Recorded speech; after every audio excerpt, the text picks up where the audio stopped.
On médite dans 1930 le MAG à l'école, effet de mode ou réel outil pédagogique. De plus en plus d'enseignants s'engagent dans des formations pour apaiser les classes et améliorer l'attention des élèves. La Réunion est l'une des premières académies à se lancer. Le collège Hubert de Lille propose aux élèves de méditer depuis 2 ans à Saint-Benoît avec des résultats, on va le voir, très encourageants. Anna Bellissens avec Frédéric Regnault.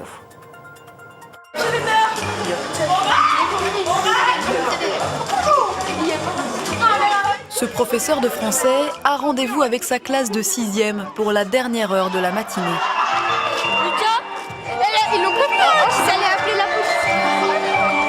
Pour amener ses élèves de la récréation agitée à son cours sur la phrase complexe, il pourrait user de la voix. Mais c'est un tout autre outil qu'il met à profit. Donc, tout d'abord, la posture.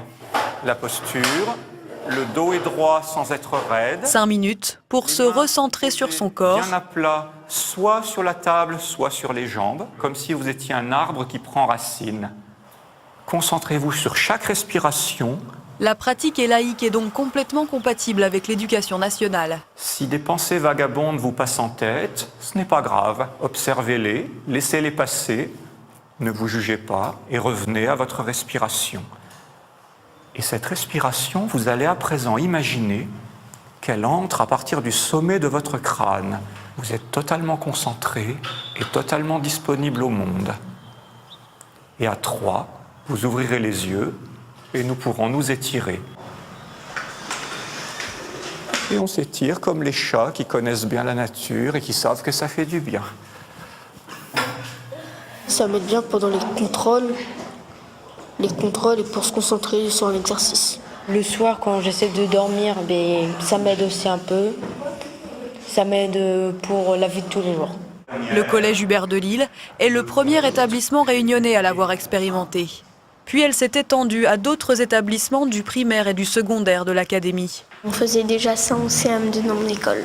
Quand on fait la méditation, ça me calme, ça m'aide à me recentrer. Et des fois, je fais ça le soir pour retenir mes cours ou pour apprendre mes leçons. Vous inventez une phrase, cette fois-ci avec 2 verbes conjugués. Nazil. Il mange une pomme et il joue en même temps. Exactement. Eh bien, ça, c'est une phrase complexe. Je savais que c'était faisable puisque moi-même, j'ai commencé ce genre de pratique à leur âge. Mais en revanche, en tant que public élève, dans un cadre scolaire institutionnel, avec moi en tant que professeur, eux en tant que mes élèves, je ne savais pas si ça pouvait fonctionner. Et en fait, ils sont assez vite rentrés dedans. La première difficulté, notamment pour les enfants les plus remuants, ça a été d'être capable de fermer les yeux en oubliant les voisins. Même chez des plus grands, même chez des 3e quelquefois, où on a une certaine défiance liée à l'adolescence, la montée d'hormones, des postures que l'on ne veut plus afficher. Et même chez eux, dans ces moments-là, ils retrouvent un bien-être, une béatitude. La recherche médicale s'y penche depuis plusieurs années aux États-Unis, en Europe, mais aussi à La Réunion. Le docteur Michel Spodenkiewicz coordonne les projets de recherche au pôle de santé mentale du CHU Sud. Il est formel, chez l'enfant, la méditation a les mêmes effets vertueux que chez l'adulte sur le cerveau. L'équipe de Lazare a pu montrer que la pratique de la méditation avait comme conséquence des modifications de la structure cérébrale, notamment de ce qu'on appelle les lobes préfrontaux. Donc ici, on voit le lobe préfrontal et ici l'amygdale. Les personnes qui méditent sont davantage musclées au niveau de leur cerveau pour leur permettre de réguler leurs émotions et surtout inhiber certains comportements automatiques. Je suis dans une situation qui me stresse. À ce moment-là, les personnes qui ont une pratique méditative vont davantage arriver à se contrôler. Et le fait de pouvoir comme ça se recentrer sur eux, c'est quelque chose d'important pour qu'ils puissent aller de l'avant, à la fois dans leurs apprentissages, mais aussi dans les histoires qu'ils vivent au quotidien à l'école. Les recherches en neurosciences montrent que les premiers effets positifs s'observent à partir de 8 semaines de pratique. Au revoir. Dans ce collège, 3 professeurs sur 4 font usage de la méditation pendant leurs cours.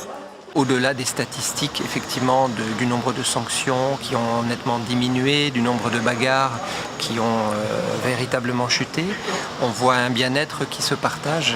C'est bien ça que l'on vise, en fait. Une 50aine de chefs d'établissement s'informent actuellement sur la pratique méditative laïque. D'ici 2018, l'outil devrait donc conquérir d'autres écoles, collèges et lycées réunionnais.